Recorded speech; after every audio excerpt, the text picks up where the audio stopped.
Good evening, everyone. Welcome to another episode of the Avocado Insider series. It's your host, Harshit Godha.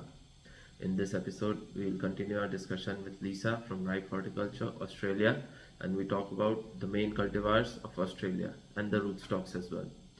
We discuss details and characteristics about Gem, Maluma, Haas, and Velvick. So stay tuned for this episode. It is very insightful and interesting. If you have any questions about commercial avocado farming, post your questions in the comment section down below and I'll ask experts those questions and come back to you with a reply or make a separate video about it. Alright, so can you tell me a bit about the main cultivars and the main rootstocks that you use that are dominant in Australia?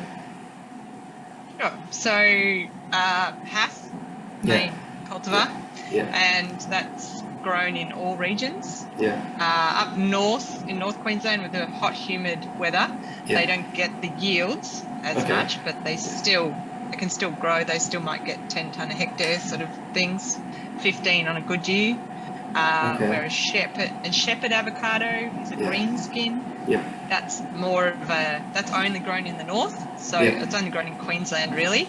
It doesn't do well in cool climates. The flowering, the flowers don't like cold weather, so that's the green skin up there. It's a little bit more robust in regards to shelf life, etc. Compared to other green skins, and it's very nice eating.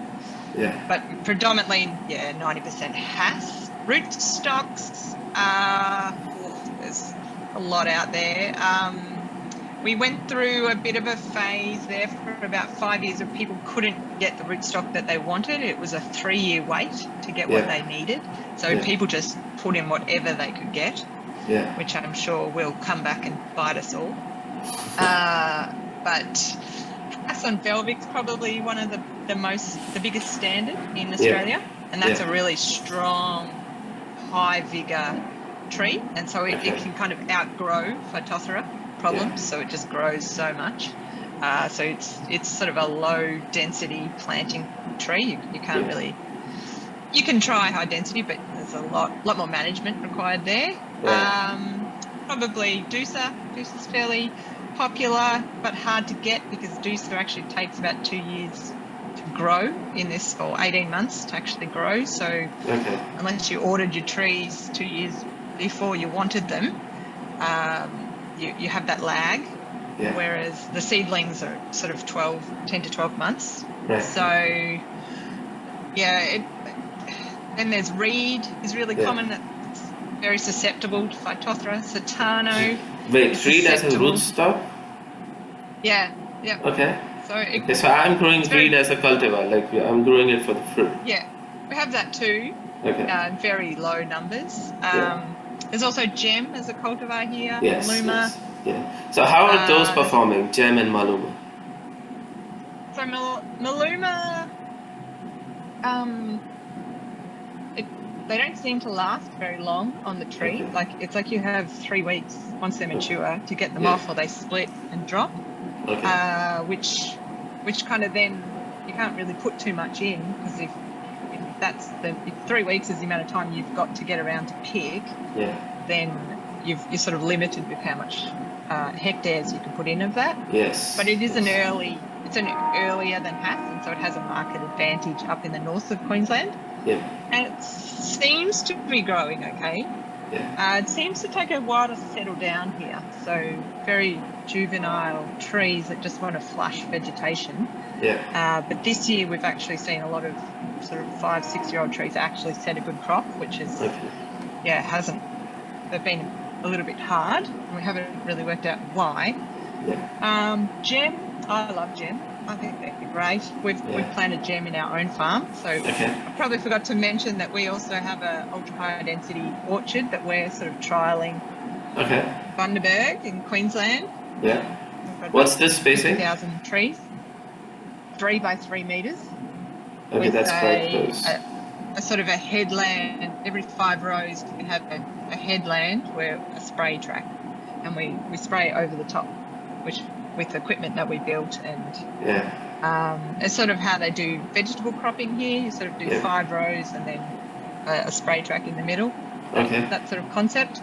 There are a few others around as well. So with gem being a smaller tree, it really suits for that. Down where I was in Mildura, originally down that Victoria, that more arid, cold climate, gem was performing really well down there. It didn't seem to matter what rootstock. We had it on Velvick, we had it on Doosa, we had it on Reed. They all did quite a good job. If anything, Velvick was making them a little more vigorous. But then it has the phytophthora tolerance, so it's a bit of a trade-off.